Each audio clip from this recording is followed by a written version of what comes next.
আসসালামু আলাইকুম দর্শক, এই মুহূর্তে আপনারা দেখতে পাচ্ছেন যে পাবনা মাসুম বাজারের চিত্র। সকালবেলা যে মাছগুলো ওঠে আজকে, এগুলো কিসের মাছ চাচ্ছু? পদ্মা নদীর বোয়াল মাছ, তাই না? আপনার নামটা কি একটু জানতে পারি? আত্মা প্রামাণিক বলে কি ভুল আছে? ও সর্দার। তো এই মুহূর্তে জানতে চাচ্ছি, এই বোয়ালের প্রাইস কেমন চাচ্ছেন? এটা 1150 টাকা কেজি, 1100 টাকা যাবে।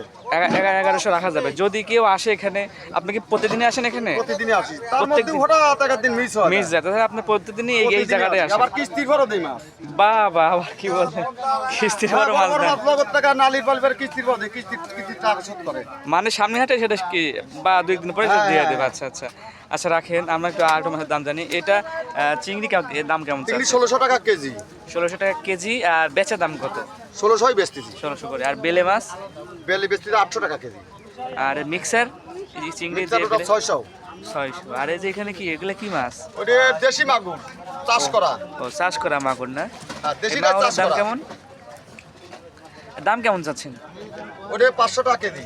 500 টাকা কেজি। তো দর্শক, যারা আপনারা মাসুম বাজার থেকে মাছ নিতে চাচ্ছেন, এখানে কিন্তু আপনারা আসলে বুঝতে পারবেন যে মাছের কোয়ালিটি কেমন, মাছ তারা কেমন মাছ তারা নিয়ে আসে।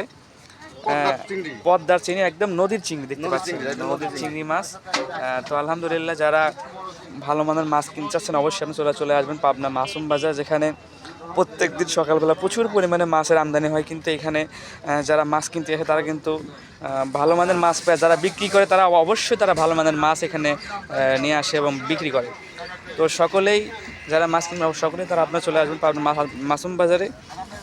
এখানে আসার পরে আপনারা দেখতে পাবেন আসলে মাছগুলো কেমন।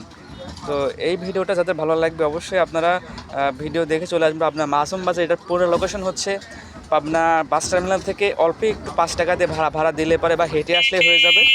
মাসুম বাজার বললে আপনাকে সবাই আপনাকে চিনিয়ে দেবে। ধন্যবাদ সবাইকে, আজকের ভিডিও এই পর্যন্তই।